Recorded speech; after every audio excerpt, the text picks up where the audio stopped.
All right, welcome back to High Tales with the Lit Sisters. I'm Nicole. And I'm Marisa.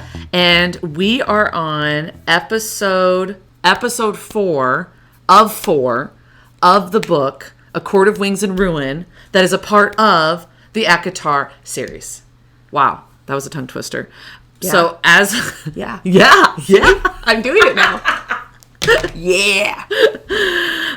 So as a reminder of what you get with the Lit Sisters, we are sisters who enjoy reading fantasy novels, maybe some sci-fi, maybe some historical fiction. Right now we're in a fantasy genre, but we also love elevating our minds and discussing these novels. So what you will get from us is we will never do spoilers ahead of where we're reading, but we're going to spoil the shit out of what's behind us. And like I say always, we'll probably spoil other book series or sitcoms, things like that for you, because we like to reference other things that we've obsessed over and seen as well. We reference pop culture. We do. Say. Yes. We do.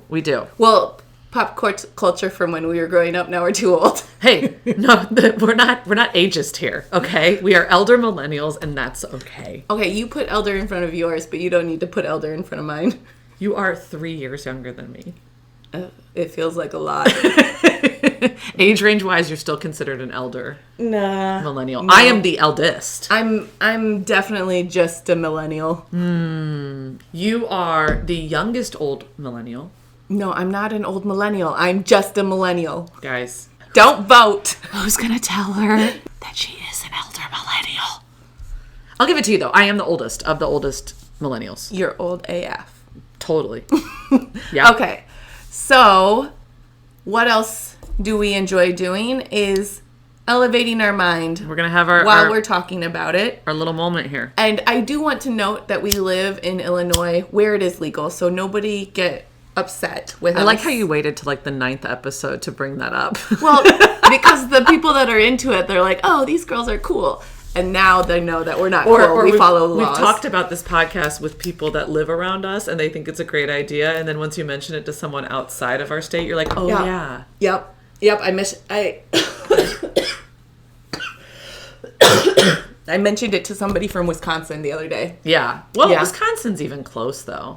Yeah, but they're not legal. No, they're not. They're exposed. They're legal adjacent. I like it. Okay. So, just to level set us, we are in the second battle of this war. It's not looking good. Cassian dives into the middle of the war just to, like, distract everybody and do his death dance. And Moore is just dancing on the lawn like, I should be in there, but I have to protect my high lady. Yeah, where we left off is Cassian flew directly in the middle of Highburn. Yes. And Az was trying to get to her and couldn't.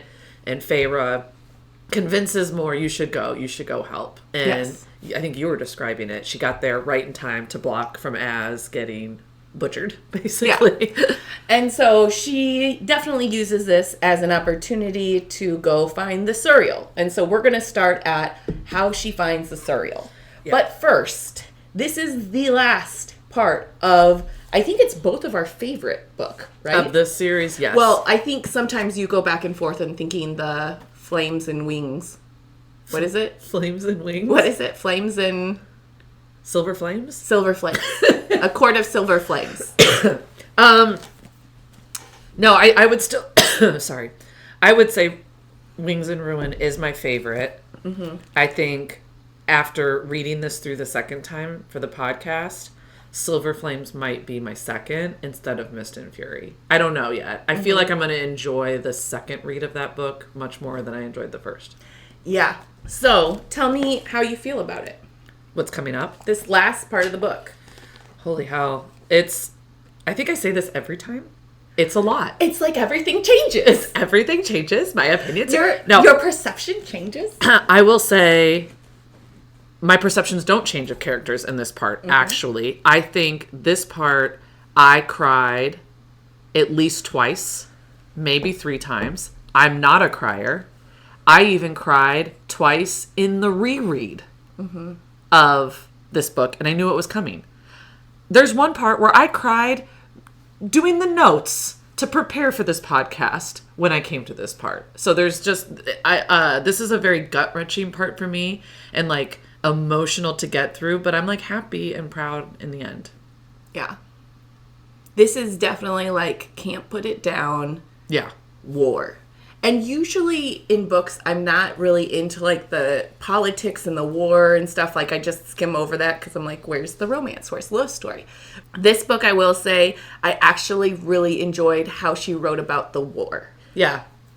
It was like Cliff Notes to war too, so that probably That's helped. probably why I like it. Yeah, because she got right to the point very quickly, and those were only like 2 pages of how they felt about it, and they were preparing for it and going into it. So yeah, that might be why too. So she wrote war like I read war in like War and probably Peace. why you like it. Yeah, fair. Okay, so let's talk about this catching the Suriel. Yeah. So we've got to find the Suriel. It literally could be anywhere. Mm-hmm. So she goes to Elaine and is like, here, let me put a picture of this scary creature in your brain that we're already really worried about you. She's already hiding in the tent. Yes. Like, won't come Here, out. Let me give you a monster in your brain that will give you nightmares for the rest of your life. And can you find it for me so I can go get it? Yeah. And she does, though. And she does. And she does it well. And we find out it is in the middle, fairly close to, like, a couple miles from the Weaver's cottage. Yeah. And so Feyre, like, grabs her stuff, and Nesta's like, you're leaving? And she's like, yeah, I got somewhere to be. And Nesta just goes, cool. Yeah. And turns back to the show. Turns back and watches everything. Yeah. And so Feyre gets to the middle, right where, Elaine said that the Suriel was going. Mm-hmm. And she doesn't even have to set a trap or anything. The Suriel just, like, shows up and is like, what you want? Why are you so obsessed with me? Is basically what the Suriel says. She's like, 3 times now you've hunted me down. Like, why are you so obsessed with me? Yes. So she's like, of course, getting information from her. We know from the Suriel that we'll get vague answers. But actually this time, she's pretty direct, which I'm very I'm proud of her. Yeah. Feyre's very direct, too, with her questions, too. She's better at prompting. Yeah. Fair. So she's like, where's the Highburn army? Mm-hmm. And the Suriel's like, I can't even see it. So whatever he's doing it well. Yeah. But he's not leaving the cauldron side. So if you find the cauldron, you good. Right. And she's like, okay, how do I find the cauldron? Which leads me to my next question. Thank you for the segue. And she said, Nesta. Like calls to like. Yeah. Duh. Use Nesta. Kind of duh. Yeah. So the Suriel, in a nice way, is saying, did you do the pre-read? We've said like calls to like quite a few times. Yes. Yeah. I also like how she's like, why did the cauldron not react when I like did the spell with the book? And the Suriel's like, because you didn't hold it long enough. Duh. She's like, it was killing me. She's like, you didn't think there was going to be a consequence? Yeah, you would have died. So she was very much an ant in this point, like the old ant. And then Feyre just kept going. She's like, is the bone carver going to make a difference? And she's like, I can't see him either. Yeah. So she was like helpful, but also not. There's 2 things that she doesn't know. They came before her. She doesn't know that magic, not in the thread. And so then she brings up the mirror, right? I'm not going to try and say that name. And Feyre's like, I can't. And she's like, only you decide what breaks you, curse breaker. And I was like, good. She is the ant. She's hyping her up. She also said, tell the silver-eyed messenger to look at like pages 42 to 62 in the book. In the middle of this conversation, she just sees an ash arrow come through the back of the Suriel's throat. And she just sees the end of it, and she sees that it's Faebane on the end of it. And behind the Suriel, as like the Suriel drops, is Ianthe and 2 Highburn soldiers. Yeah. And she is just as disgusting as she's snotty. Yes. Snotty. Why did it talk to you and it wouldn't even speak to me? It's like, cause you a bitch. Yes. You a bitch. Because you suck. And she knows. So yes. Suriel knows. So we also find out that Ianthe used the cloak. She put a tracking spell on the cloak, so that way the cloak would like alarm when Feyre was around her. Mm-hmm. And the Suriel knew that. Yeah. I like how this whole time the Suriel is looking at her with an arrow through her throat going, run. I think she tells her like 2 or 3 times. During the villain monologue, the Suriel is like, hey, don't be an idiot. They're giving you time. Run. Get out of here. FYI out there, if you want to be a good villain, just don't monologue. No. That's all you have to do. I mean, but the monologue is so fun. I mean, that's when you like taunt Well, it's also like serial killers don't write notes to the police. They're going to find you. That's the modern day villain monologue. So my favorite part here, right? This is sad right now. You know how much I love this Suriel. Yeah. I'm very heartbroken right Yes. now. She's telling Feyre to run, and Feyre just looks up at her and smiles. And I was like, not today. And she stands up and tells Ianthe, I should have slit your throat in that tent. And she thought about it. She had Lucian's knife. Oh, yeah, yeah. she totally should have. Or Yeah. she should have just killed her when she saved Lucian. There's so many opportunities. Marisa, everything happens for a reason. Okay. And we're getting to that reason. I will also say that I've turned a lot. In the first episode, I'm like, I don't want to kill anyone. And now I'm like, why didn't you kill her the two opportunities you got? I think if we play back, you were very judgy McJudgerson of me for enjoying Amarantha, like thinking Amarantha was a badass. Well, Amarantha is crazy. We're not going to get into it. I'm Okay. right, you're wrong. Okay. And you're coming to my side with all of this stuff. No, not yet. So she smirks and she's got a plan. Yeah. And so she just starts running and she knows they're right behind her, but she's like, I gotta get to the Weavers. She even like yells like, help me, as soon as she sees the Weavers' cottage to like make them like know exactly where she is. I did not pick up on that. Oh, yeah. I thought she was just kind of like talking to herself and was No. scared. She was like, help me. But I also didn't see that she was going to the Weaver. I don't know why I didn't. I should have known right away Yeah. when she started running, right? Like, Yeah. and she's in the middle, duh. But I didn't put that together. Oh, yeah. Yeah. So she gets into the cottage and the Weaver's like, you smell interesting. Because not only does she have the ring on Yeah. that she stole from the Weaver, so Right. she notices that she's that same person, but also she smells like somebody familiar. Yeah. You smell like my brother. And we know that the bone carver is hiding from her, so she might be like, tell me where my brother is so I Yeah. can go kill him. Who knows? Who knows? And so Ianthe comes in. Yeah. Well, I like how Feyre like holds the door open to like Oh, yeah. entice her in Yeah. and waits till like Ianthe and both of the Yeah. soldiers They're like, come in. Where are you? Now you know the person in here with you is going to get murdered too. That's what Ianthe's coming in all she's cocky. so cocky. Oh, yeah. And so then she's like, to the Weaver, she's like, the Weaver's like, what did you bring me? And she's like, dinner. was so And like good. runs out and closes the door behind her and just starts jetting Running. out back to the Suriel as she hears Ianthe's screams. I love it. The perfect Yes. death for that bitch, right? This Perfect did feel death. a lot like the Game of Thrones death of that one lord. Joffrey. No, the lord who tortured. I know who you're talking about. Yeah. The dark hair, the psycho Yes. one. Yeah. I Yeah. stopped watching Game of Thrones because of It got real dark. Yeah. It got dark with him. His name started with a B. I don't remember who he was though. Lord Bolton. Bolton. Yes. Yeah. Joffrey's death was also a good death though. I didn't. Yes. Eaten by your own dogs. That was more vengeful. That was better. Bleeding through every orifice because you a whiny Okay. little bitch. We will do a poll and I guarantee. Though they both getting got eaten- exactly. No, they I both know, got exactly what but they I vote deserved. that Lord Bolton's was better. A better revenge death. I would actually concur. Okay. It is good. It is way Okay. good. And my point is, both of them got the exact death they deserved, Okay. and so did Ianthe. Yes. Like Oh, for totally, sure. exactly what she deserves. I Yes. love it. So she runs back to the Suriel, and we realize during this time that she didn't run away when the Suriel was telling her to run to like escape herself. Yeah. Because she knew that they would like torture the Suriel. Yeah.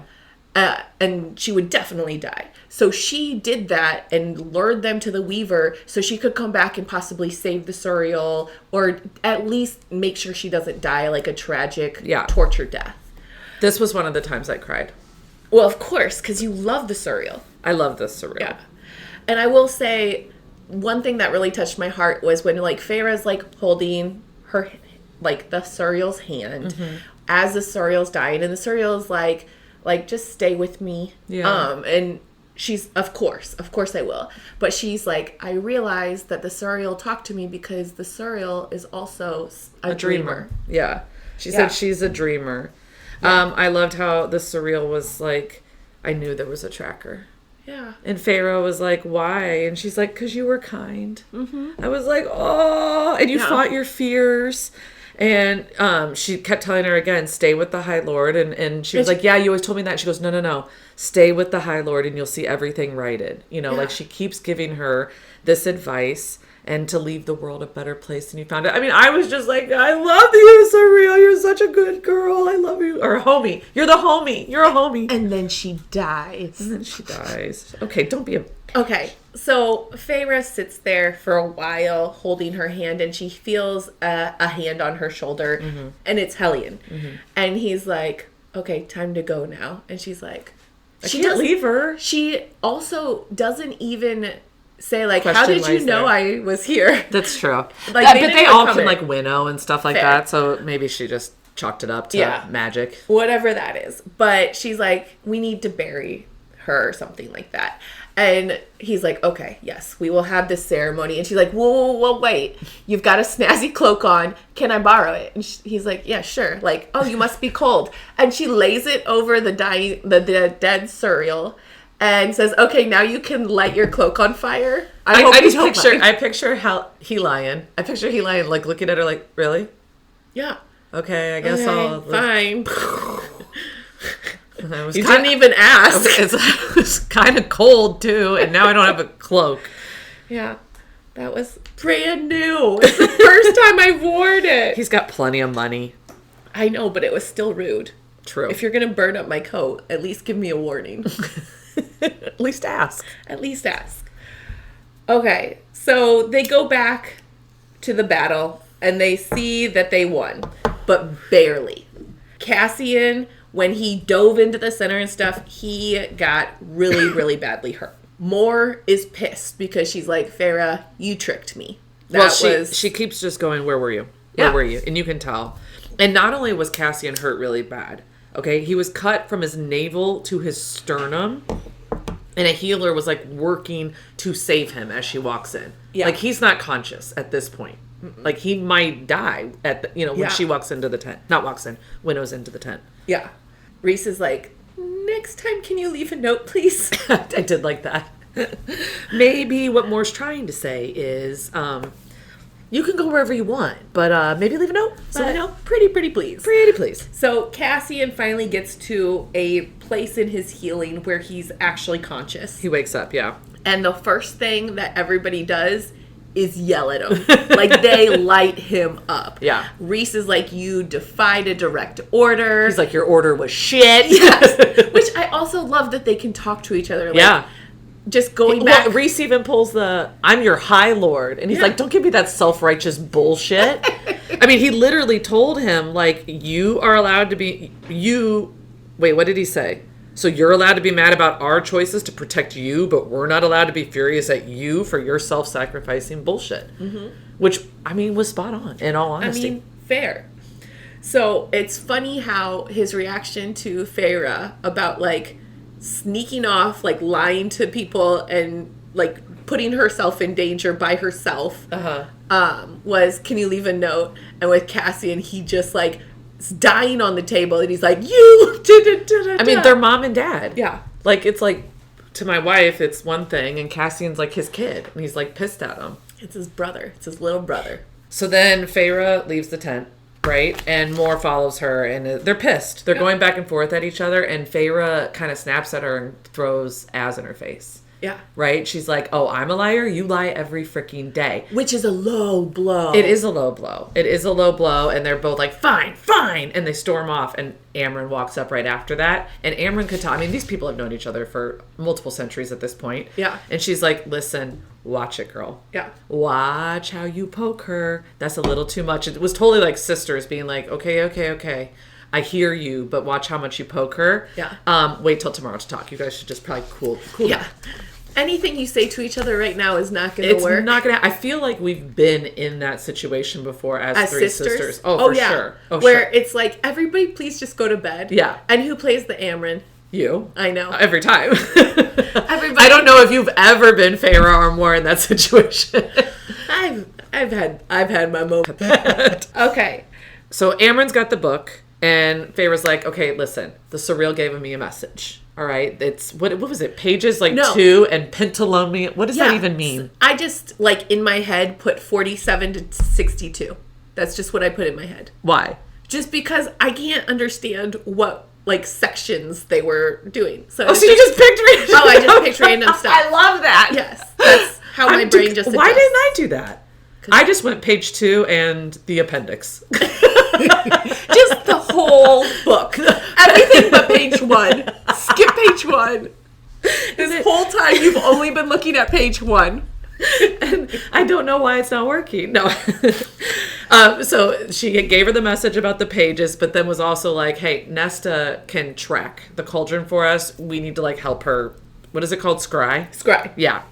And so she brings out like stones and bones, literally. So like little itty bitty, like 3 bones and 2 stones. Something or like that. Something. Well, and I love how, okay, so at this point when Amryn brought it out, she's like, this represents this and these represent, I don't know, something that I don't want to remember. Yeah, that nobody cares about. Very Nesta. But it works. Or not very Nesta, sorry, very Amryn. Yes. And so she's like, put it in your hand and you have to throw it, but you have to like not just think about it, you have to like reach for it. Yeah. And so Nesta's like, okay. And so Nesta's standing there with it in her hands and just like thinking of it, talking like, where are you? Where are you? Where are you?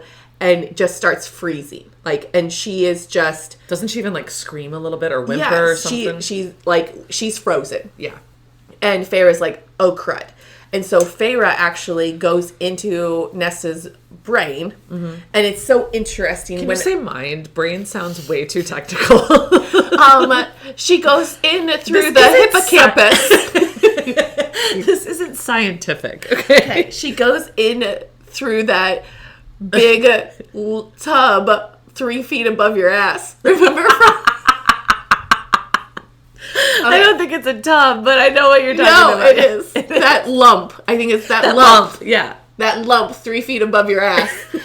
No, her head. Yes. She goes in her mind. How about that? That's a good one. Yes. She sees Nesta right in front of the cauldron in her mind. She sees all of the army and how huge it is. She sees like the environment and how the tents are set up and everything like that. But they are in the tent with the cauldron, and the cauldron's like talking to them. Yeah. She feels like the cauldron sees them and is watching and goes to lunge at Nesta, and she grabs her. Yeah. And she's like, Nesta, we've got to go. Nesta, we've got to go. Yeah. And she grabs Nesta, and they are out. Well, and the whole time, like, Feyre is, like, yelling into her brain, like, drop the stones, come, like, get out of here. Get out of here, get out of here. Drop the stones. And she's like, abort! And she's like, even, I think I said it out loud even in the room when she was, like, trying to just yell at her with her brain. Yeah. So they finally get out. Nesta is very scared, as everybody should be. But they look at the stones, and the stones are in, like, this perfect circle right where the Highbird army sits. Right. Which is very close to the human lands and very close to their former family estate. Yeah. They realize where Highbird's actually going and that these 2 last battles were actually just a distraction. Yeah. It was, let's tire them out and then make them so that way they are so far behind that they don't have the energy to win out. They have to walk. Well, and I love that all the I don't love, but all the High Lords are standing there and they're all coming to this realization and everyone doesn't have a solution. So they just go, let's talk about it in the morning. Yeah. I think we need to sleep on it. And we'll come at this fresh. Yes. Let's put a pin in it. Yes. What I love even better about the fact that they just like put a pin in it and they're like, we'll get to this in the morning. The end of the meeting, Varian just whips open the tent flaps, doesn't even look at his High Lord, doesn't even look at Tarquin, just goes straight for Amryn, kisses her, picks her up, and she like wraps her legs around him and they just walk out. Yeah. And I feel like... And everyone's just like, okay, well, I guess they're dating. I think Tarquin goes, we'll just split every other holiday with you guys. Okay. I'm also like, time and place, Amryn, can you read that part of the book that we have to know tomorrow? You know, war, there are lots of feelings, Marisa. Fair. And they just need to be expressed. And if it's like you have one night left, in the midst of the sleep, everyone who is made somehow wakes up and they all like see each other outside. And Feyre like is like, do you hear that? Yeah. They all hear it or sense it. Like Nesta didn't hear it, she sensed it. It's not even hearing it. They all had like dreams. Like the cauldron was calling to them. They saw Grayson at the camp, Yeah. calling to Elaine, saying he wants to marry her, he can make her human again, Yeah. like all of these things. These crazy dreams. And then they go outside their tent, and Nesta's up, Feyre's up, Amren's up. Where's Elaine? So they go to Elaine's room. They realize the song or whatever actually stopped farther away from the camp. Yeah. And so they actually run to where that was, and they realize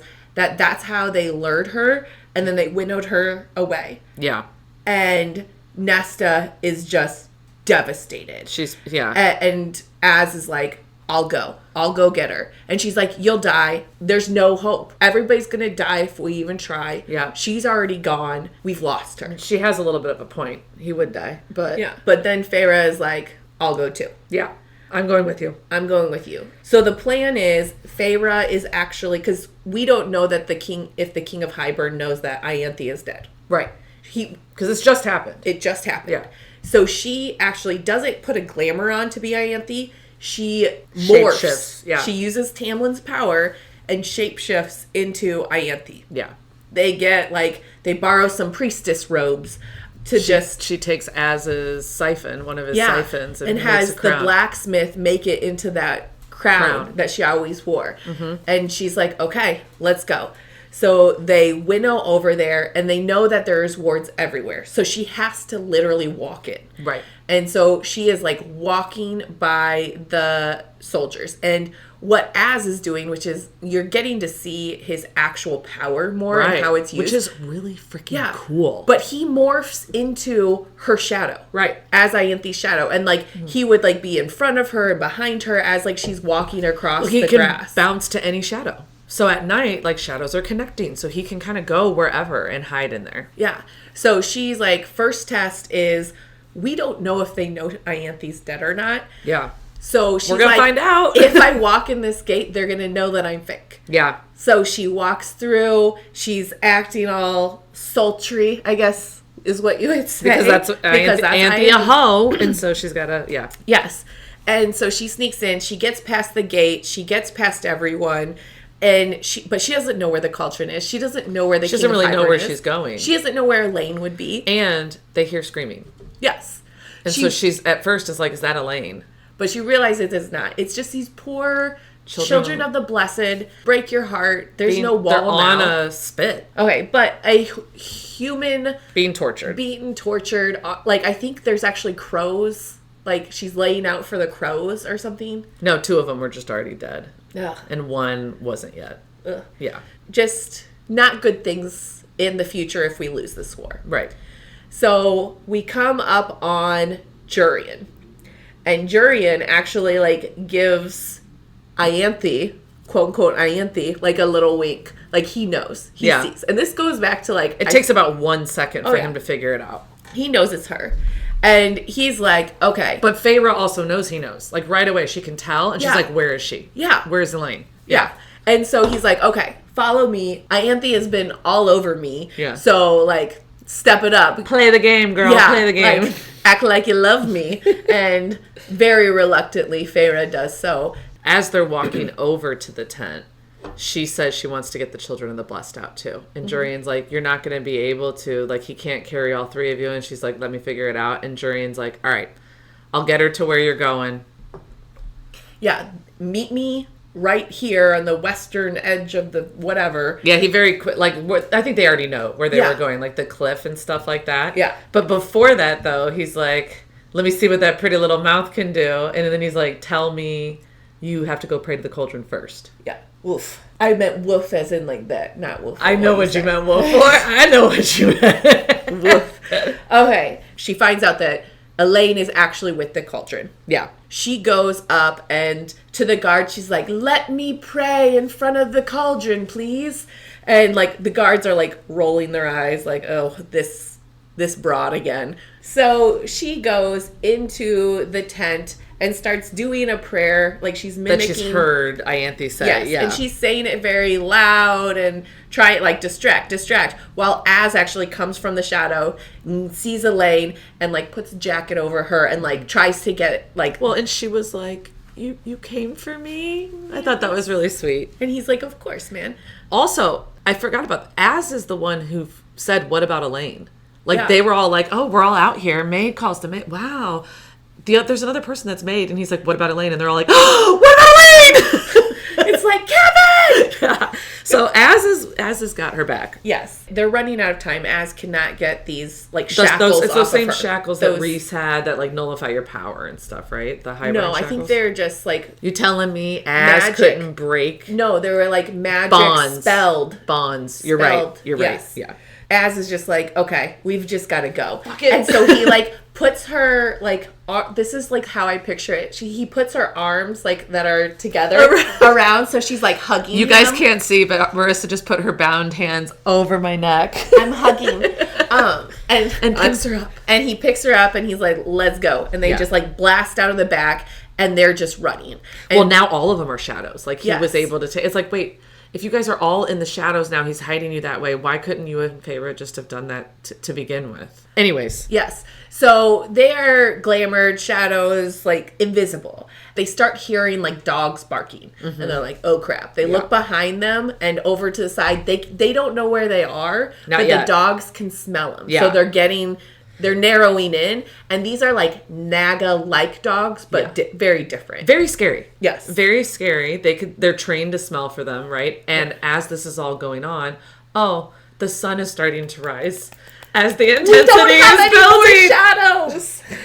We still do right now, but not for long. Not for long. The sun's rising. As they're running, right? They know, the Naga dogs know that they're there, but they don't see them yet, right? They're still in the shadows, Feyre grabs a freaking bow and some ash arrows, and they start just blanketing, shooting arrows so they can find where they are. So they're hitting Az's, like, shield at this point, which is starting to kind of break. Feyre's, like, shooting arrows back as they're running.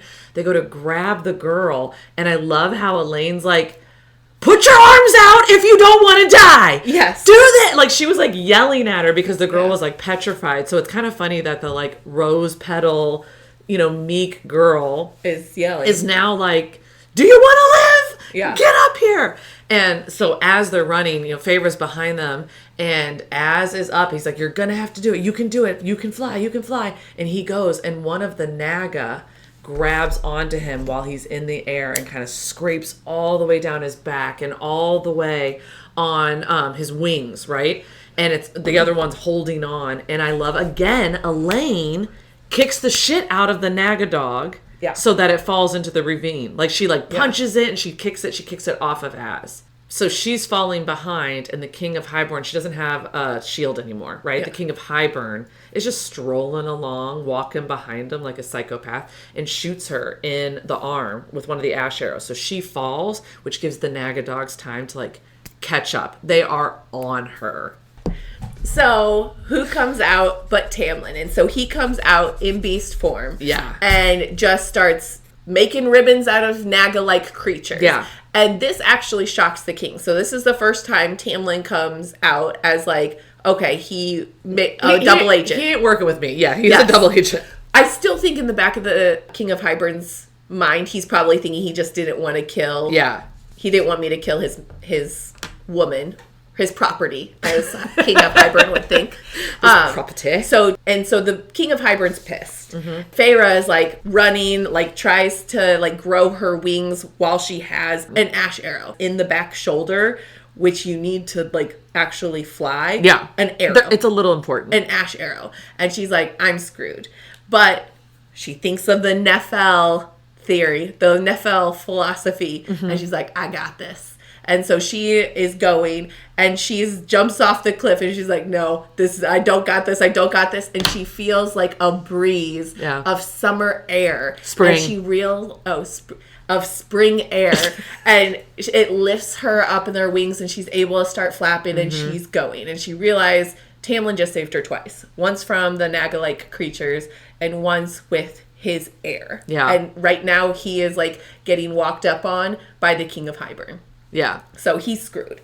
And so she actually like uses her power to break the ward. Mm-hmm. So she busted a hole in the ward. So Az goes out and can winnow away. She goes out and can winnow away. And she's gotten the King of Highborn again. Snuck into his camp and broken his wards multiple times now.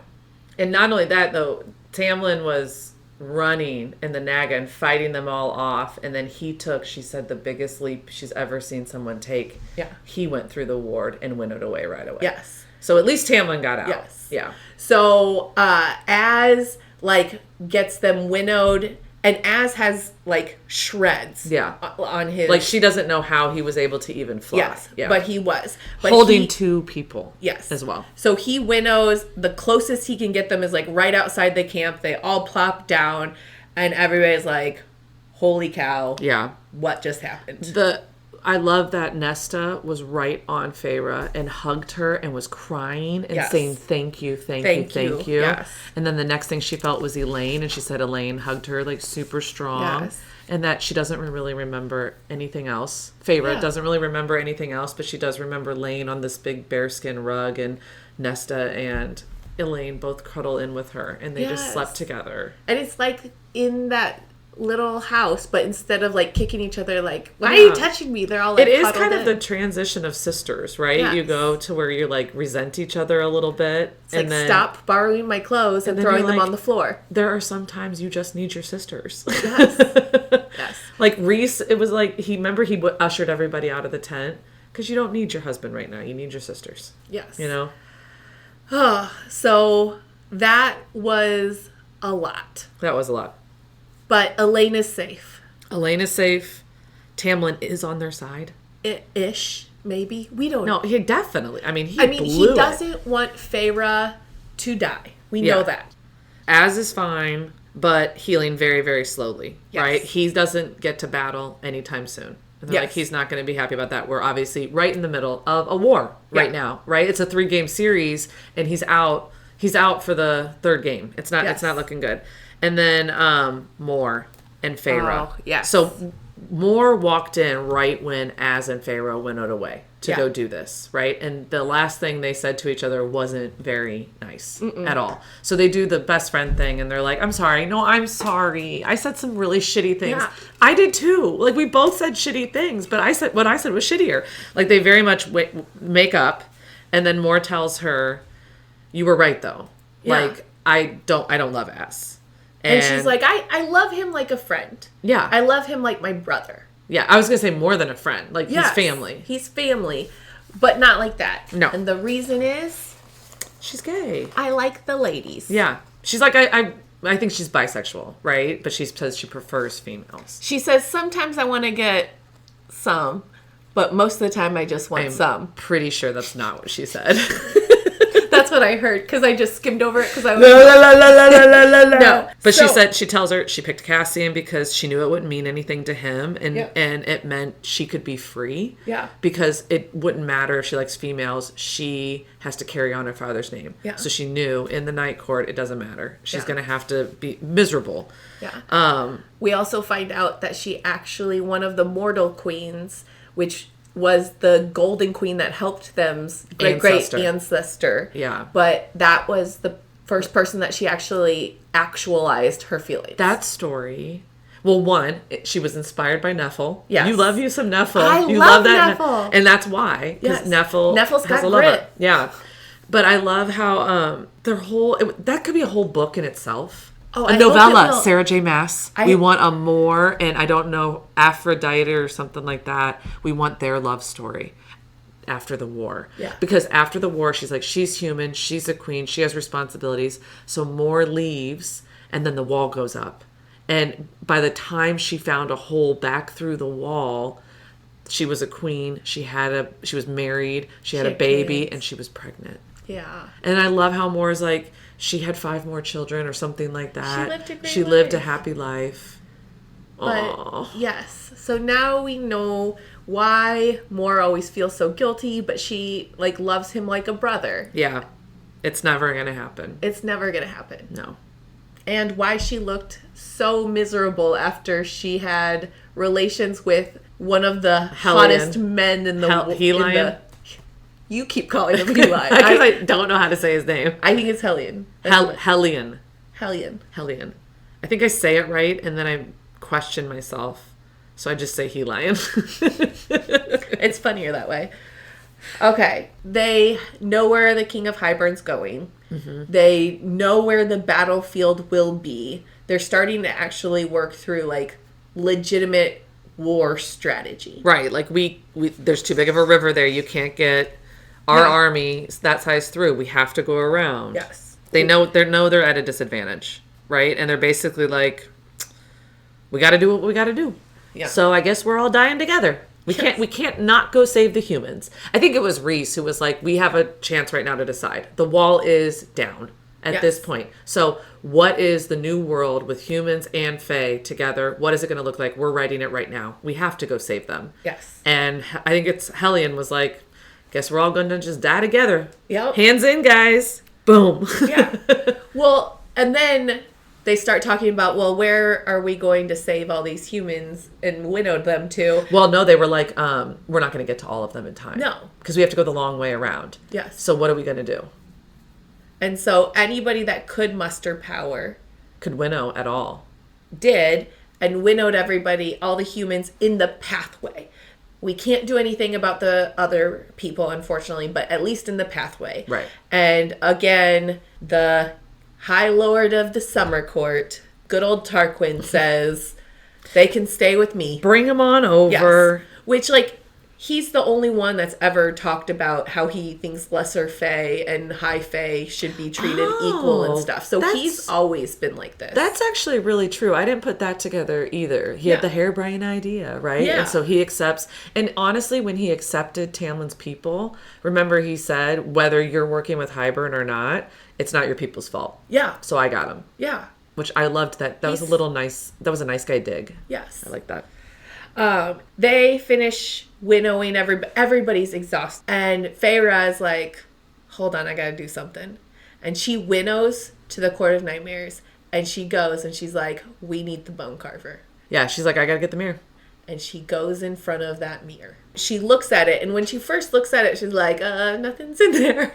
But then she sees this huge, like, monster beast, like, crawling behind her. And she's like, oh, crap.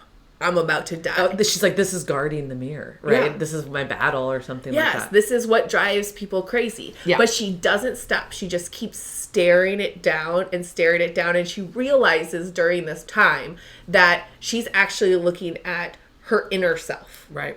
And it's a reflection of all the good parts and all the bad parts. But she just continues to stare at the mirror. And, like, at first she hates it. And it's disgusting. And it's, like, everything she hates. But then she starts looking at it more. And she's like, I love those parts. And I am okay with those parts. And, like, just... She had to accept it. It's all about, like, she loves the dark sides and the light sides. Because all of it's her. Yep.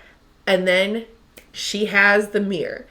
And it's interesting because they always said that people go mad or die. And it's because they didn't stare it down. They just, like, can't stop thinking about this horrible creature monster. Which is them.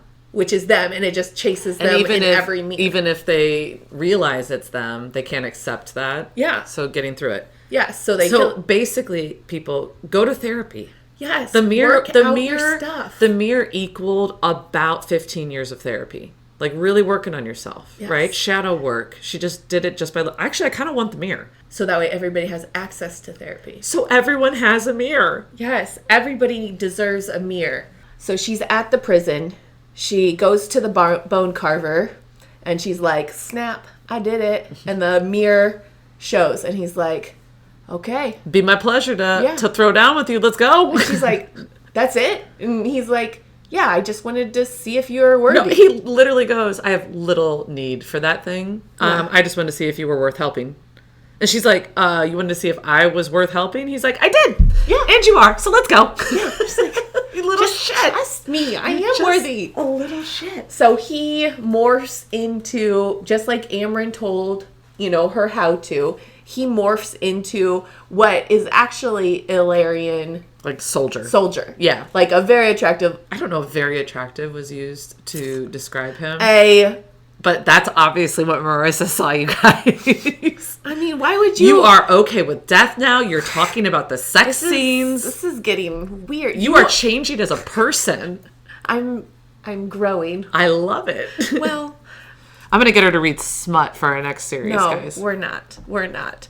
Okay, so Feyre... So they are, like, marching into battle. The plan for battle is let's get like very battle heavy. While the King of Hybern's distracted with the battle, we'll be very sneaky up to the cauldron because Amren discovered how they can turn. It's not only nullify the cauldron. If they have all 4 of them, they can turn the power against the King of Hybern. Take the whole army. Yeah. Take it all down. Yeah. So great plan, by the way. In the middle of battle, they're going to sneak up there and they're going to distract the king. Okay, but also not just in the battle. Once it gets real gory and real bloody and a lot of people have died. Yes. The distraction's good enough. Yes. Yes.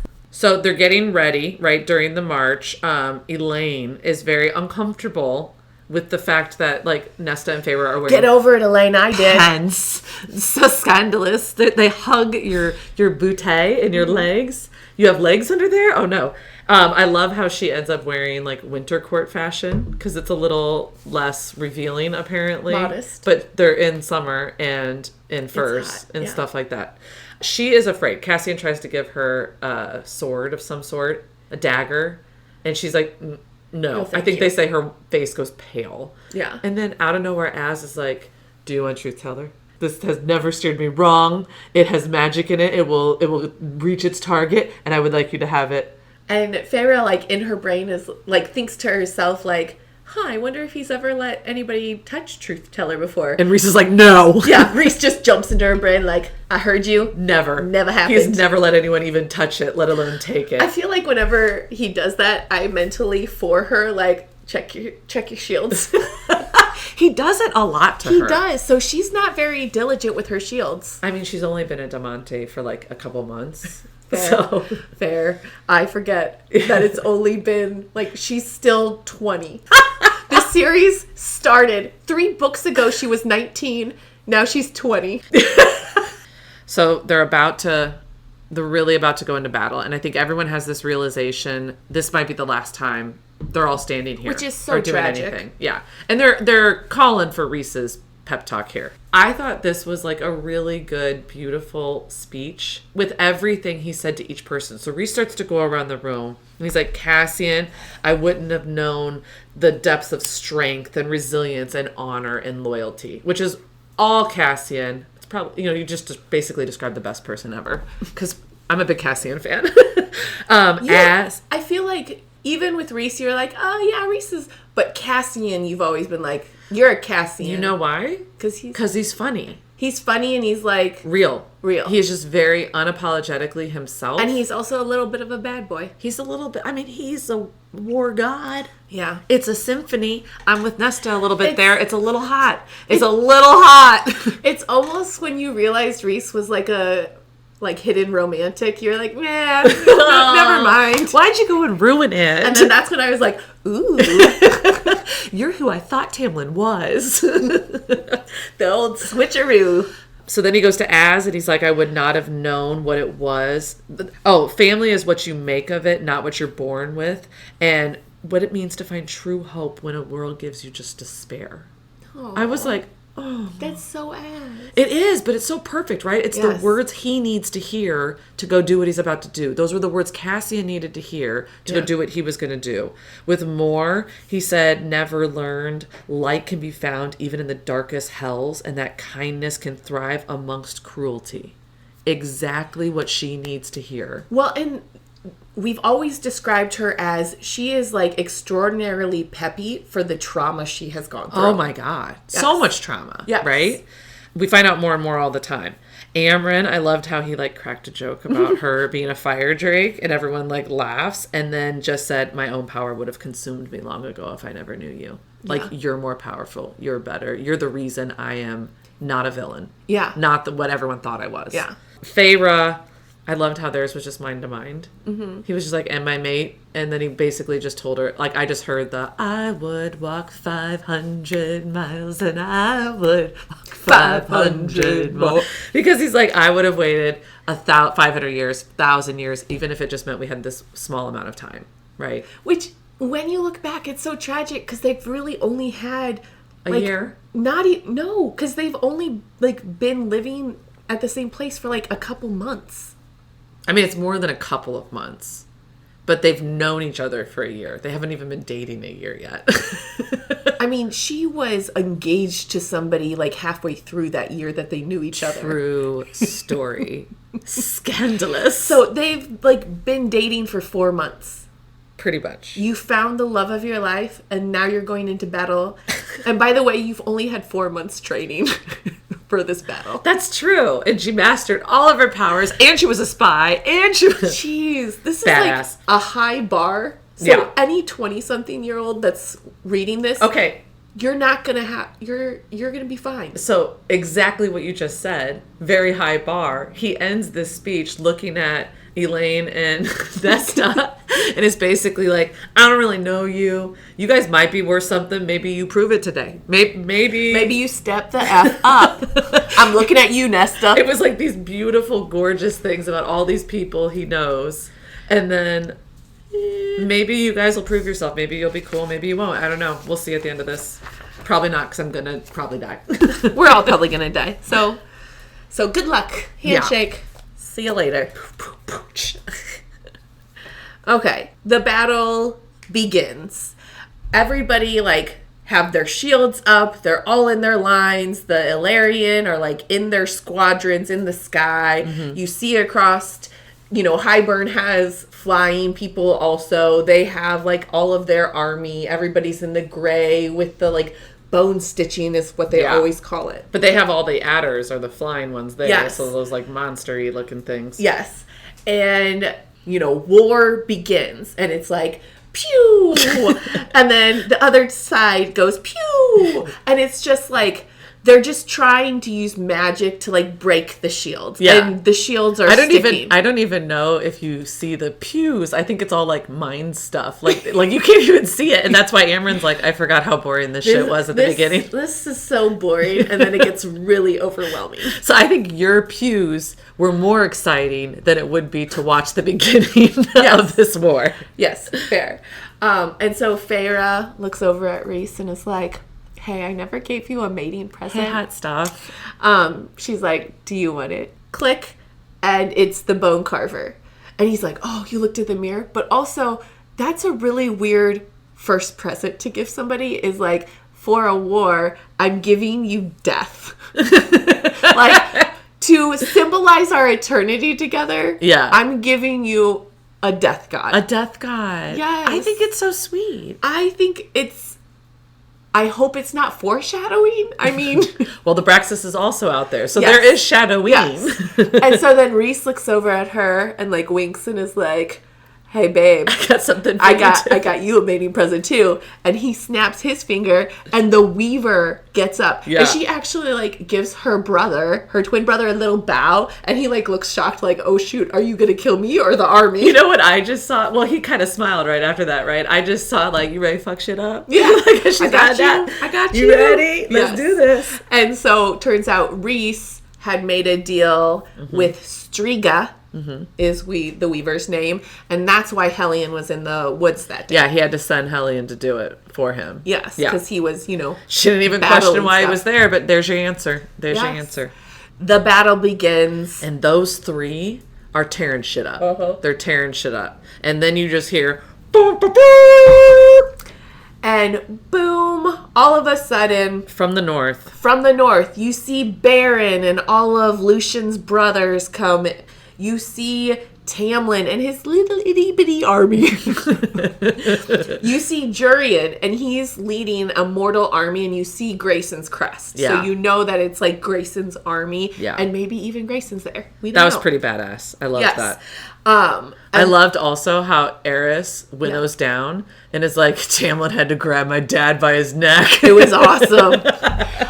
But he's like, tell Jurian and Tamlin where to go, but me and my brothers are already taking stuff, and you start to see like the Faebane clusters are just getting burnt up. And he's like, we figured out how to like kill all of the Faebane. Because it's not indestructible. And they used Tamlin's knowledge, like his tracking, to know exactly where those wagons were. So I just see like, kind of like in Twilight when the vampires are like jumping around. It's like, doo, doo, doo, doo. That's kind of what I saw. Like these little redheads like all over the place. So we've got 2 death gods and a king of nightmares. Yeah. A monster of nightmares.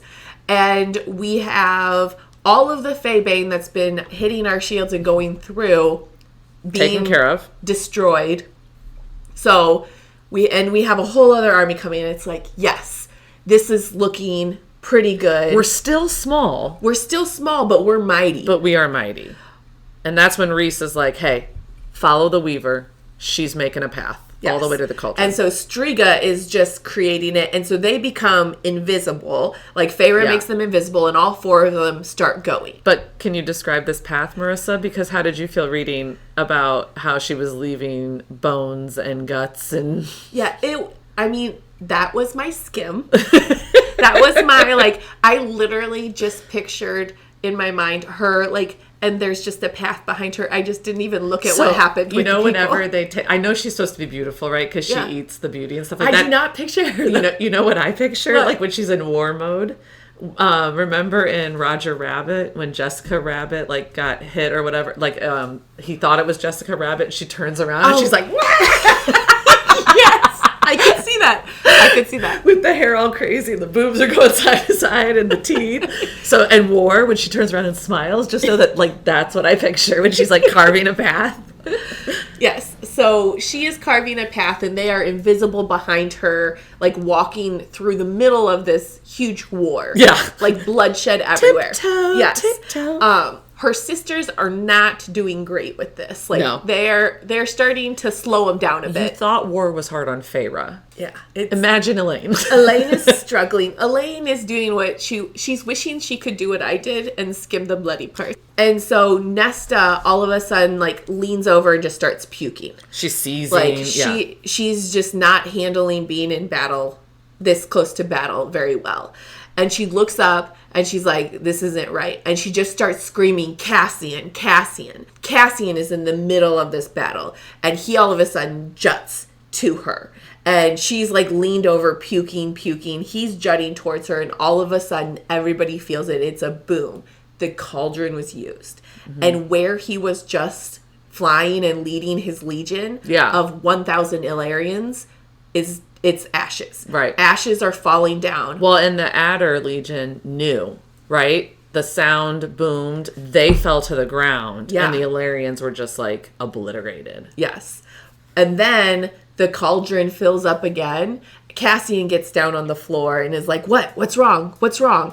And Feyre is like, I don't think he has put together that Nesta just saved his life, and he'll never forgive himself for leaving his army. But he'll get over it. Move on. War! But Rhys, that's exactly what Rhys does. He's like, it's time for war. Get back up there. Yes. And so the next shot of the cauldron, it actually takes out a lot of the Hybrid army. Yeah. But it takes out the Bone Carver. Right. So he takes out one of the death gods with the cauldron, and right before the cauldron gets him, she sees the Bone Carver look over and smile. He finally gets to die. Yes. He gets to see that place but also, he wanted to know about. Does he? We don't know. He's a death god. But the cauldron is all powerful. Yeah. Okay. I'm skeptical. Okay, fair.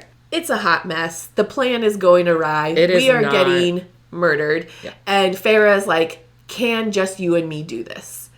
And Amren's like, yeah, I think so. I think we can handle it. Like, you looked in the mirror. I think you have the strength. Yeah. And she's like, okay, Nesta, you just stay here. You go puke in the corner, and we're going to go. They stand up. They're getting ready to go. And all of a sudden, behind them, they see the Hybrid armada. And so this little army that they already were overcome with the land. That if that land part was their whole army, we still would have been outnumbered. So, outnumbered army, cauldron, now an armada behind us, and we're trapped. So this is not looking good. And then another horn sounds, and all of a sudden Reese just picks up Feyre and just jets right up in the sky. And she's like, we're in the middle of a war. Are you sure you want to just leave all of our friends? Yeah. My sisters. It doesn't matter. Cassian and they're coming. Yeah. They're coming. So Cassian and Nesta come grabs next. Nesta, and it turns out it's Dracon and Miriam. And Dracon like zooms over and is like, hey, why didn't you call us, man? It's been like 300 years. You Yeah. can't just drop by and say hi. And he's like, well, you kind of told me to act like you were dead and never let anybody know you're No, he was like, yeah, funny thing, we did come. And Dracon's like, oh, yeah, we realized when we heard that about Hybern and that Jurian was hunting us, we realized that, maybe our glamour we did 300 years ago was a little too good. Because we had a little trouble on our borders, and we forgot to tell you that we were there the whole time. We were there the whole time, actually. Yes. So we have a flying armada of the, is it Seraphins? Seraphins, I think. Yes. I think that's how you say it. And we also have Miriam leading a human armada. We see a firebird. And so we have already heard from, Elaine's musings that there is another queen and it's a firebird. So we know Vassa's there. And so then Reese notices, did you bring friends? Did you bring friends? And he goes, actually, I think they're your friends. Yeah. We met this ship and there was this queen, right? You see her out there and this guy and they're like, Lucian found the queen. And he's like, no, the eye guy? Yeah, no, he's cool. He's pretty cool. But no, it was a guy and he says he's the Prince of Merchants. So this is the part that I cried both times I read it, and I cried while I was typing up these notes. Because they look out there and you see 3 ships, and it's the Feyre, the Elaine, and then leading the helm is the Nesta, which he's on. Papa Archeron. I mean, turns out this whole time that he had deserted his children below a wall that broke. Well, he said he was going to a meeting about. But history told me that he was just a shitty dad. So I didn't trust that he wasn't just gallivanting in. Oh no, not until now. But then Dracon flat out told them that he told him that he had failed his daughters and he wasn't going to let that happen again. He knew about the queen and went to go find her. Yes. Sorry, I made that one weird. This is so sensual. Okay. Yes. I just remembered that you said I need to talk, but I was reading the notes, so I was like, yeah. So they see Vassa attacking Hybern boat after Hybern boat, and they're striking, and they got that going on, and all of a sudden, they know they need to get to the cauldron still. Yeah. And Nesta goes, use me as bait. Yes. Use me as bait, and Cassian's like, no. I'll protect you. No. Well, at first Cassian's like, no. Worst idea ever. You're going to die. And she goes, well, that's where you come in. Yeah. Oh, I'm in now. I'm in. I will protect you. I will save you. And Reese is like, sit down. No, you fools. No, you ain't going. And Cassian, again, was like, you sacrificed for 50 years. Let some of us share the glory. Yes. Share the glory, dude. I want to be the glory guy, too. Yeah. So the whole idea is we will draw the king away. Yeah. Because we can't wait for him to be consumed because we're going to lose the war. We're going to lose the war. Before he gets, just quote unquote, distracted enough. Well, and so, again, Nephil philosophy. Amren had trained Nesta on how to kind of pull the cauldron power. So this is how they were going to be able to do it. Like calls to like, remember? Mm-hmm. So if I can make the king think that I am pulling the power of the cauldron away from him, I can draw him out long enough for you to get in there, touch it, say your little pretty words, and we got this shit. Perfect. So Nesta and Cassian go.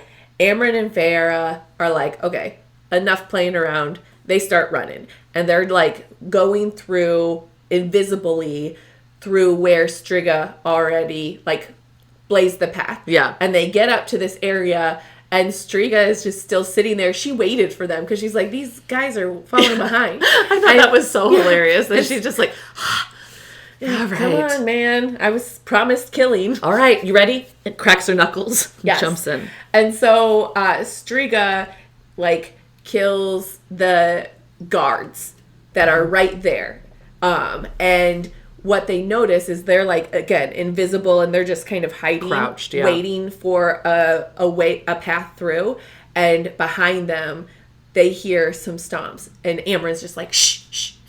And it is the King of Hybern is just like musing over the Weaver, just murdering all these guards. Yeah, just walks right past him. Just like nothing. And he is just like, you are beautiful. You are amazing. Like, oh, so interesting. And then he just grabs her face and just like cracks her neck. Yep. But the kicker is, because like that won't kill her. That may put her down for a little. She's a death god. Right. Right? Right. So then he nudges her, and those like naga like dogs like start tearing her body apart. I'm still skeptical if that killed her or not. But you're not skeptical about the bone carver? Well, the cauldron the cauldron's all True. powerful. Very true. But some dogs? We saying the Weaver gets killed by dogs? It's almost like if you rip a puzzle pieces up so much, you really can never put the puzzle back again. Unless you have magic. Which they do. So, I don't know. We'll see. Maybe in the sixth book. She's most likely dead. The sixth book, Striga's coming back. She's coming back. Who knows? But Striga also gave her life. All right? So Yes. that's the second death god that is now gone. Yes. So we are out of death gods, and we have a nightmare lord, I guess. We do. Yes. We do. The King of Hybern looks up and is like distracted by something. He looks over to the Armada, smiles, and winnows away. And so like, okay, he must feel Nesta. Yeah. So he's tracking Nesta. This is our chance. Yes. So they run up to the cauldron and they sit down, and, you know, Feyre's like getting all ready because she's like memorized this thing, you know, to help with the cauldron. This is the whole reason Amren came. And Amren's like, put your hand on the cauldron. And Feyre's like, okay. And she does. And she does. And then she's like, oh shit. And it's like super glue. I'm stuck on the cauldron. She can't pull it off, and Amren just stares at her. Yeah. And then Amren's like, sorry, lady. No, Amren kicks the book, and then is like, sorry I lied to you. Yeah. And so the cauldron, like, she is just like one with the cauldron, and her like consciousness like goes out with where the cauldron is. And so Nesta pulling the cauldron to her, the same thing that the king is tracking, is she's actually with the cauldron tracking it. Right. So she is going in and out of the battle, and she's like witnessing like Cassian fighting over here, you know, Abraxas. Azrael like out on the cliff zooming his power through, and she actually sees Rhys. And Rhys is an Illyrian, but every High Lord can like shapeshift into a creature, and he has never like shown that shapeshifting before. So anyway, he was that first time he was like, I don't like people to see that side of me. Right. Remember? Yeah. But she finally sees it, and it's this big terrible monster like with wings and like talons and stuff like that.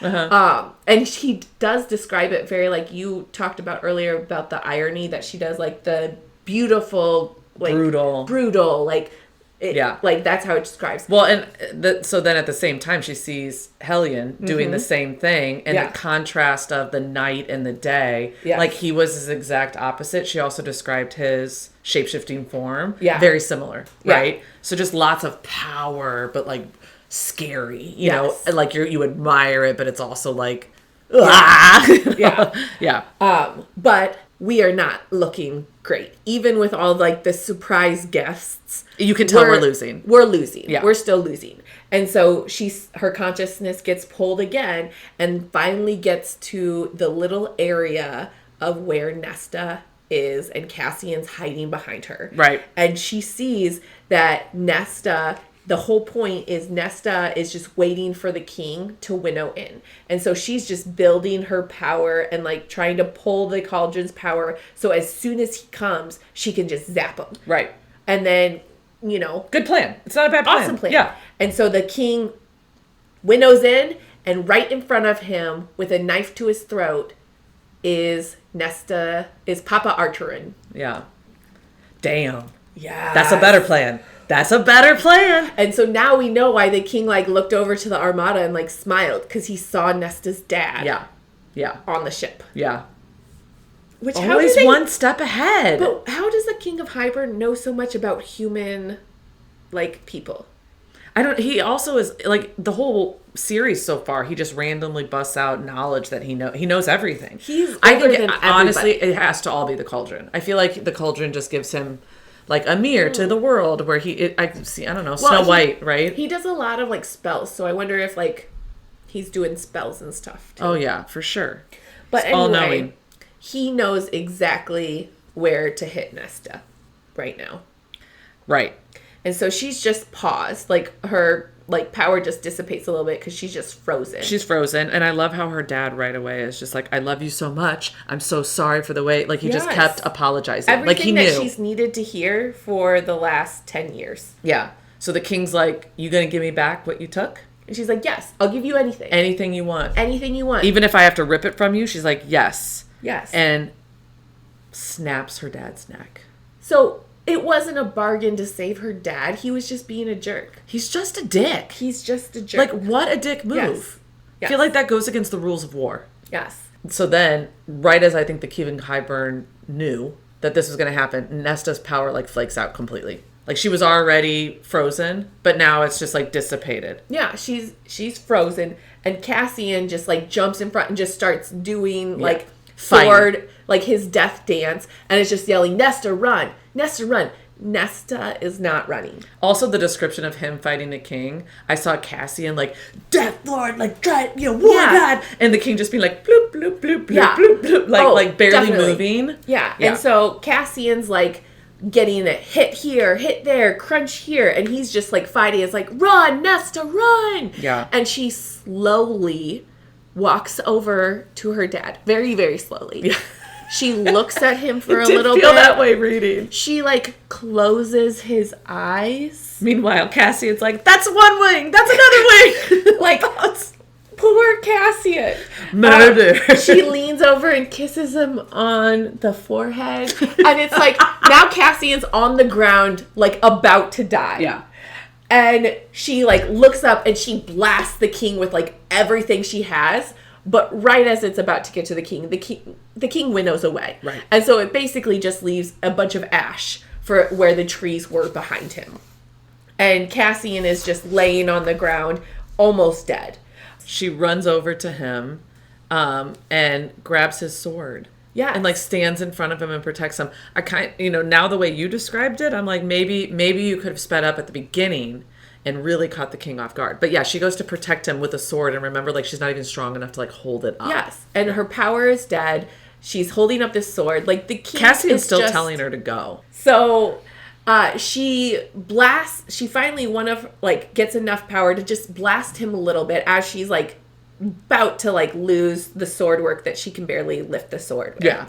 And he like stumbles, like he's far away now because that blast pushed him a little bit. So she runs over to Cassian and is like, okay, I can't lift you, but you need to get up and we need to run now. And Cassian's like, dude, I'm dying, I can't run, just go, like I told you 20 minutes ago. They even said like his like thigh bone was sticking out of his leg. Yeah, it's like, he can't stand. I can't stand up, man, I can't do this. And she's like, I will lift you, but I can't lift you.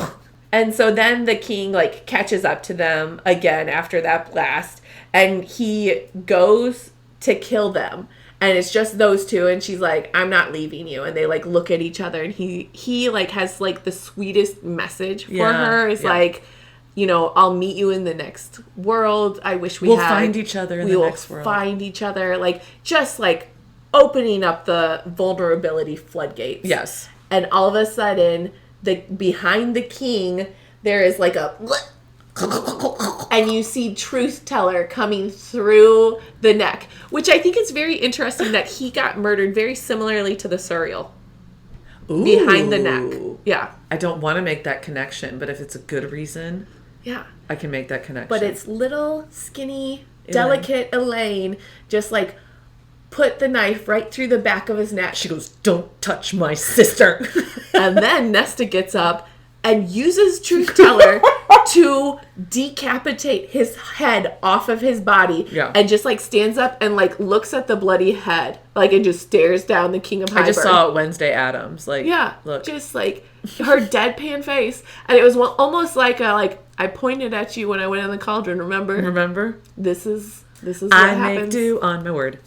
I ain't no liar. Elaine. Coming in clutch. Elaine did it. Elaine did it. She was puking last time we saw her. Yes, but she killed him. And How the hell did she sneak through the war? Because she's just a delicate flower that nobody notices. It's kind of badass. That's how I float through the world. All right, but the war's still going on. No one else knows the King of Hybrid's dead. You always think, like, as a little kid watching cartoons and stuff, it's like, the king is dead. Now the war is done. It's like, you think everyone just goes, oh, good game, man. Good game. Nice try. All right. Well, there's a second in command, and then a third, and then a fourth. So, sorry. The war is not over, but we're doing a pretty good job. So Feyre gets pulled back from the cauldron. She comes back to the cauldron, and Amren's smacking her and going, you stupid girl, fight it. Which I was like, rude. And Feyre looks at her and goes, I'm going to kill you. And Amren's like, good story. I agree with you. You need to help. Yeah, help me kill myself. That's the whole new plan. And she said the spell that the Suriel pointed to wasn't to turn the power. It was to unleash me. It was an unbinding spell. Yes. Sneaky little bitch. Yes. I'd love it. Yes. Suriel's my favorite character. You're awesome. So, and that's like the solution. And when she changes, she is not going to care about anybody. She's just going to be this like death messenger. She won't remember any of them, anything like that. Yeah. I love how all of a sudden, dun dun dun dun, Varian's there. And he's like, no, you're not. Don't do this. Don't do it. How did he get there, by the way? He's there very quickly. And she tells the whole story about how she's watched humans fall in love and hate and build things. And she thinks maybe her father ripped open that world as a gift to her. Yeah. Because she had always wondered about that. And then she said it was a gift, meeting all of you guys. You guys are the gift. Aww. You're the gift. Friendship is the gift. And then she also turned to Varian and said she never really understood love and why people would do it because she'd get hurt and all of that. And because of her, she thinks she understands it now. Yeah. Which is like a very Amren way of saying I love you. Yeah. Right? Like, I always thought love was really fucking stupid. Yeah. And lame. And everyone in it sucked. But you make me think maybe it doesn't suck that bad. Yeah. Is basically what she said. And then she got in this hot tub called the cauldron. Yeah, I like how they described it. She just like hops in. I just see this little like kid like bloop, bloop. Yep. Well, and she's so like tiny and petite and stuff. So it like really a little does, leprechaun going back into there. So she's in the cauldron and Feyre's like, oh shoot. And so she's like the spell. Doing the spell, hand on the cauldron. All of a sudden, the cauldron like and out shoots Amren. Not her body, but just like this bright golden light. And it like she just goes through and just everybody in her wake just dies. Yeah. Like it's just everything's turning to ash. Okay, wait a second though. Yes. I want to further support my conspiracy theory from the last episode. Okay. Because they said she had burning wings of feather, a shimmering ember spread wide, a crown of incandescent light floating above her flaming hair. She paused. Oh, this is another point. She did pause and look at them and like kind of was like she recognized them. So she didn't forget them. So maybe there's something good there. But they described it as she came down like a hammer, raining fire and brimstone.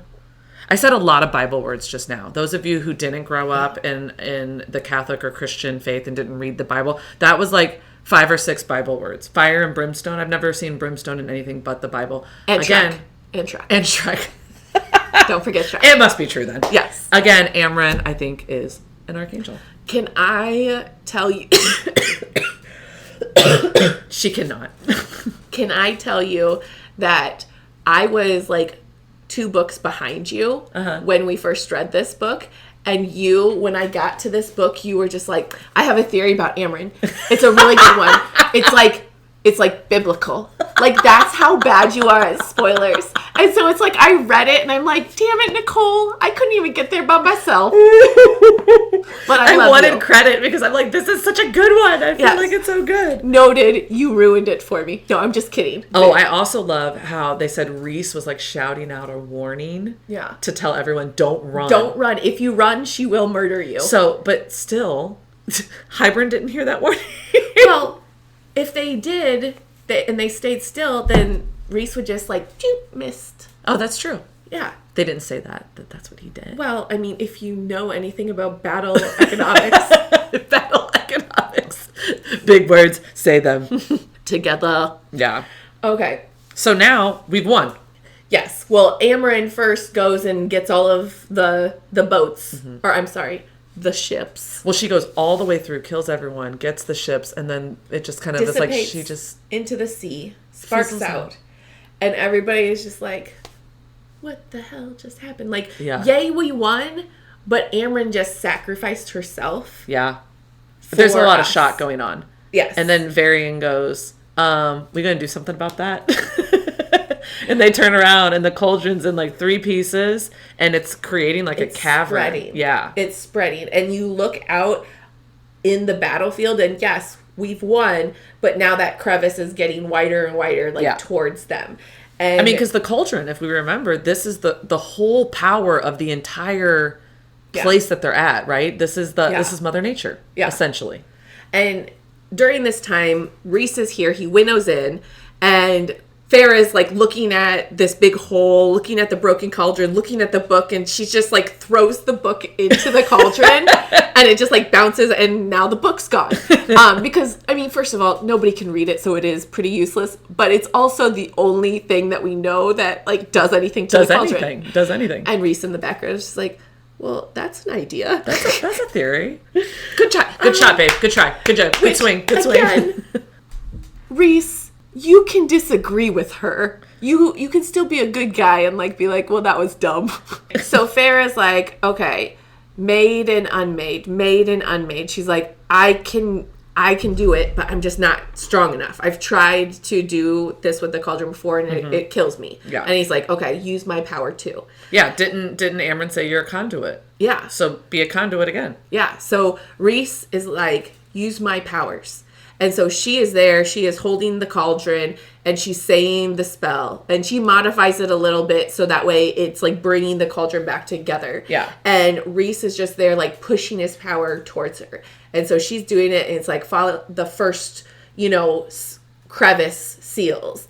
And then they get to the second one, and she like starts adding more and more of her power because she feels Rhys is puttering out. I mean, he did one battle, marched all day, winnowed humans all night. Oh, yeah. And then battled all day today. Also, I'm sure shape-shifting into his, thing, that's a lot of magic, right? He is out of magic. So she feels it sputtering, and she's like, okay. And she does it again, and she just hears him say, I love you, I love you. He keeps saying, I love you. I love you. And then finally, it's like almost the third one is going, and she hears one last, I love you. And, she looks at it, and they did it.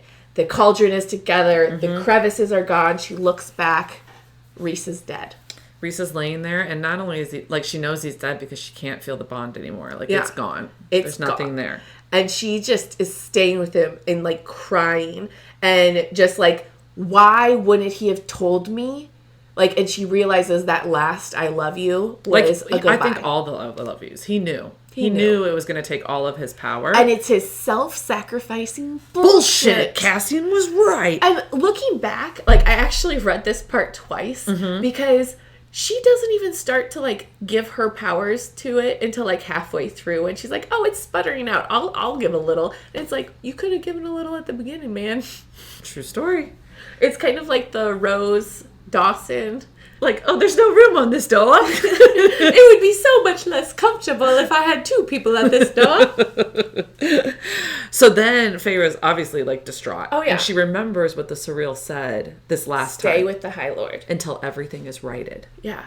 So she just starts screaming at the High Lords, save him! Bring him back! And they're like, we can't. And she's like, do what you did for me. And they're like, it doesn't work that way. And she's like, fucking try. Yeah. Fucking try. Just do it. And of course, Tarquin is the first one. Of course. And I love that he said for everything he gave today and for many years before. So it's the recognition that he wasn't always the bad guy. Rhys was playing that to distract them. And he suspected that before. Yeah. He had always suspected that.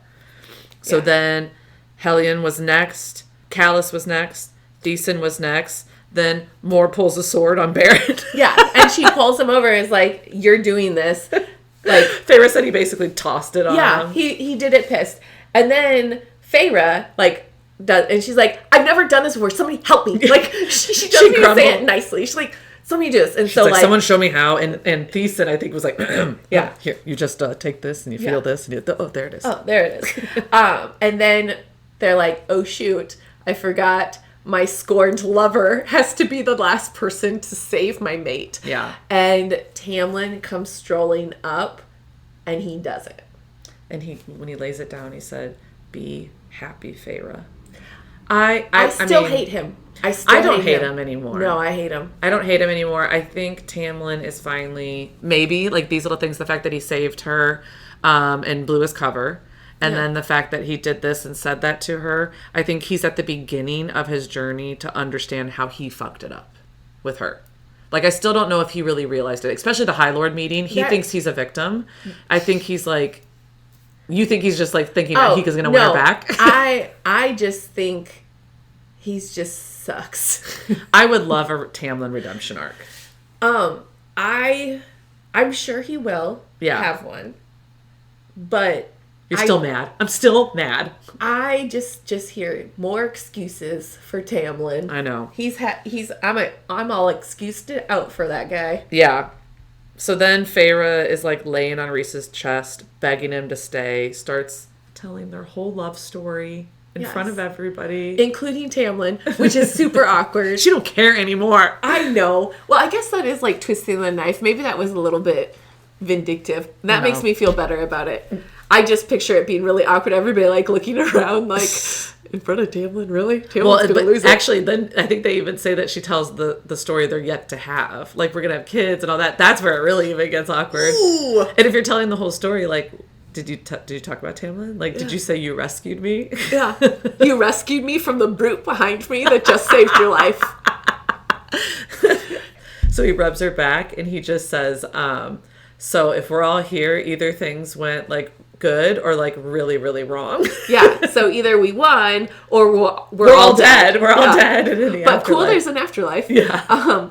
And then he like is like, hey, look in the cauldron. I brought somebody with me. Can someone get Amren out of the cauldron, please? Thank you. And Amren gets out, and we find out that like when Rhys like went to the quote unquote other side, he saw Amren there and was like, hey, grab my hand. I'll pull you in. Do you want to go back? Yeah. Do you want to come back? And she came back high fae, not the quote unquote they creature. said her eyes are still silver, but all the burning and power, like she has no powers. Yeah. And she was smiling and happy. Like, again, another gift. She gets to live like a normal life. Yes. As normal as it is to be high fae, at least. Yay. Normal, air quotes. Normal. And so the battle is over. There's a lot of like conversations, the after battle conversations, but the first thing Feyre and her sisters need to do is bury their dad. Yeah. And so they have this ceremony. It's very touching. They burn up the dad, and actually Nesta stays there longer, just in that space to stay, while Elaine and Feyre walk away. And what's interesting here is when they walk away, they start talking like, is she gonna be okay? I know. Which is like what Nesta and Feyre did this whole book about. Well, and Elaine's like, do we help her? And Feyre's like, not right now. Yeah. Someday. Not yet. When she wants the help. Yeah. Yeah.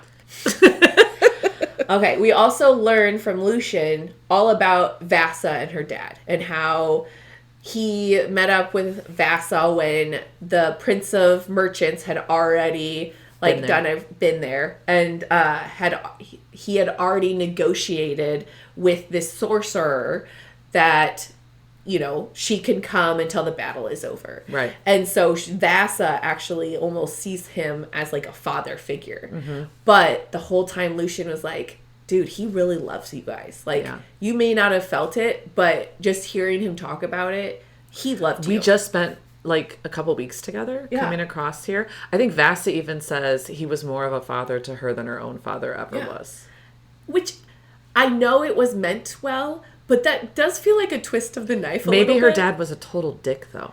Agreed. But you also have to know how much Papa Archeron was talking them up, because the first thing Dracon said, too, was like, wow, he like really loves these daughters, and he said da-da-da-da. Vassa says it, Lucien says it. It's like, you know, he probably wouldn't shut up about them. He's like, you want to see this picture of my daughter Nesta? She hates me, but I'm going to win her back. Look at her. Look at her scowl. Isn't it so pretty? He did. It's he so won cute. her back. It made me forgive Papa Archeron. Yeah, a little bit. So they call a meeting to renegotiate the treaty. Everybody comes. She actually gets to hang out with Miriam and Dracon for a little bit, hear about their society, their life. We don't really hear, because we knew that they saw each other on the battlefield, Dracon and Miriam and Jurian. Yeah. And we know Jurian didn't die. Yeah. So something happened, but none of them are really telling either. So I feel like there's more to that story. There's definitely something there. And they actually seem irritated that they didn't kill Jurian, or they weren't allowed to kill Jurian. That they chose not to. Yes.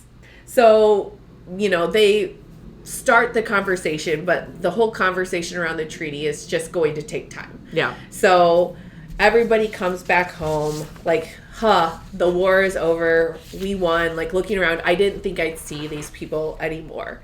And Amryn, says something very Amryn-esque. And Elaine says, the new Amryn is crankier than the old Amryn. She always has these zingers that's holy cow. Is very similar to you. Yes. So I think Elaine is just coming into her own now. Yes. Yeah. And now I have zingers all the time. Zing, zing, zing. I also liked how Vassa, we really actually hear Vassa talk. Yes. At this meeting where she comes up, and I just imagine her firebirdie, right in at dawn, not dawn, at the sun setting, and she's here, and she's like, hey, your favorite curse breaker, right? Wow, your dad's cool. He's real cool, man. He's I like him more than my own dad. Yeah. Hey, you think you can break my curse? Yeah, she feels like she is intense. She has ADHD for sure. Isn't that how you read that whole conversation? Oh, yeah. And then she's like, "No, we don't need to talk about that. We'll talk about it later." Also, hey, my queens, the sisters, they're plotting something, so we have to talk about that too. Yeah. And Feyre's like, "What do you mean?" And she's like, "Oh, they had the King of Hybern totally send them back so they wouldn't waste their armies, and they have tons of armies, and they're gonna want something. So prequel? No, not prequel. So sequel." Well, and the whole time I was reading that whole interaction, everybody's sitting at the table waiting to start the treaty talk. And so it was one of those things where I'm like time and place, man. No. What are you doing? ADHD, it is always the time and it is always the place. Exactly.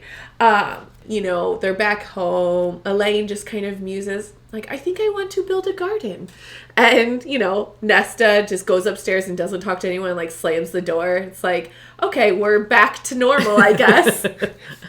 And Rhys and Feyre go and, have, alone time together. And they actually talk about how when the other person died, how they reacted. Yeah. Because both of them have experienced feeling the other person in that bond.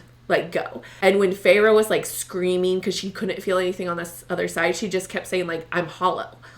There's nothing left. He's gone.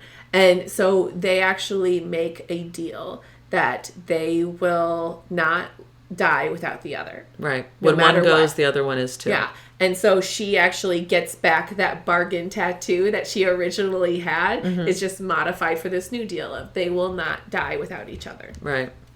Which is very sweet. Very Romeo and Juliet. You always hear those stories of when you get old and you love somebody dies a couple days later of a broken heart. Yeah. It's very much like that. I told my husband that's what he has to do. Oh.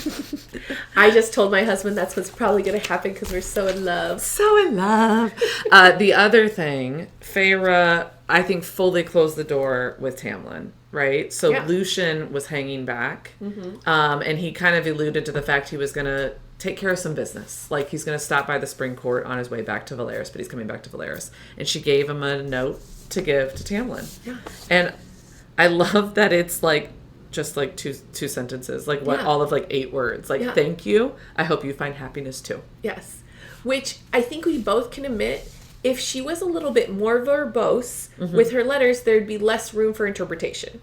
Because the first note, she was it was very clear. And I'm it wasn't very clear.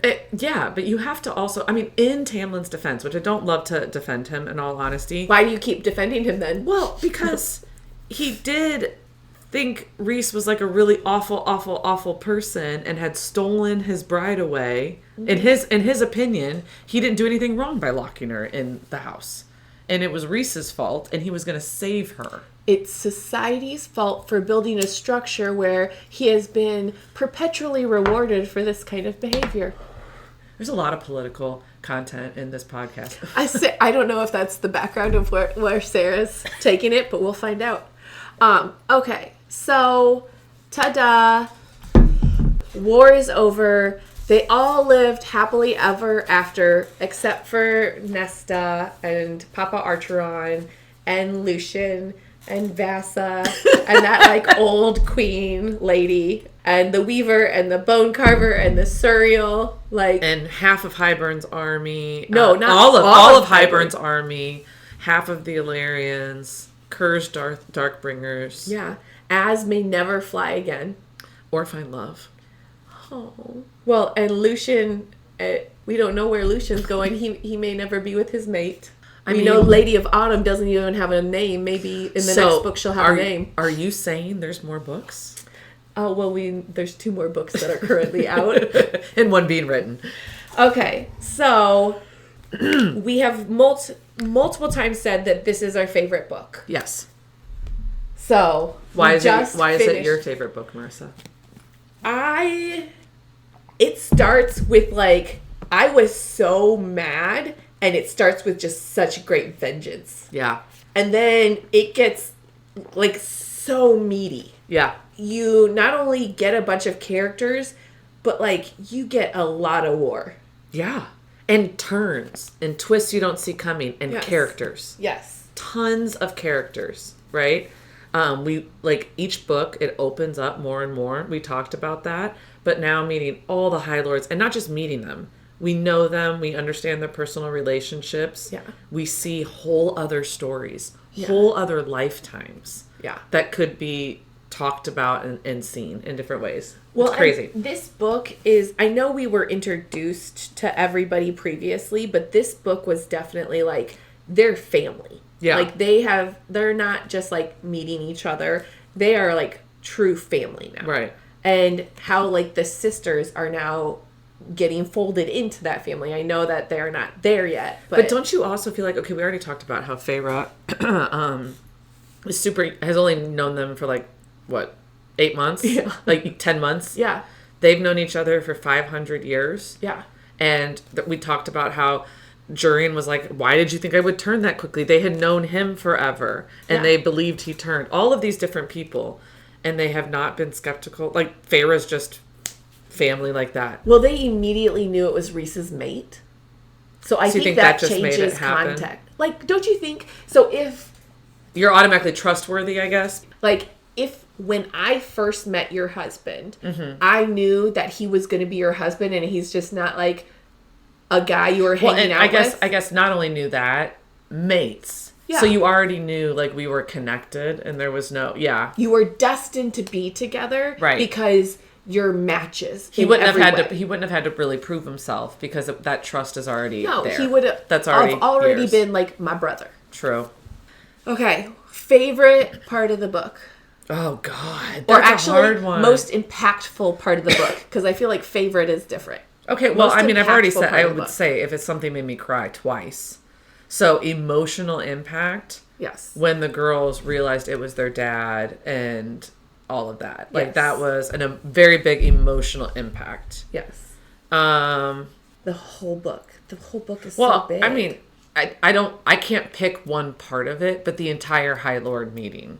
Yeah. Was just snarky. But I think it was like the little reality TV smut. Yeah. In the middle of like the movie. You know what I mean? Yeah. Because it was just like, and you fucked her, and you da-da-da-da-da-da-da, and like the zings back and forth. And I was literally like, oh, no, you didn't. Oh my God. No, like talking out loud. Yeah. So that was probably like impactful and like my favorite in another way. Different way. Yeah. Funny way. Trashy reality TV side way. Yes. I think my favorite like part is the revenge on the spring court at the very beginning. Yeah. That was just like, oh yeah. Like every step of the way I was like, oh yeah. And then I would say a lot of this last part of the battle where like she's in the consciousness of the cauldron and going and like being able to Like, this is the first time it's narrated from a third-party perspective. Yeah. In the whole book. And so it was really cool to, like, see everything that was going on and then witnessing that and then coming back and then Rhys. Yeah. So I guess basically all of it because I just said pretty much all of it. The ending. Basically, the ending to you was very impactful. Yes. Which I agree. Like, once it was, like, killed the King of Hybern and then Rhys and everything. Now, looking back at the whole season so far of what has happened in these first 3 books. Yeah. Favorite character? Oh, the Suriel.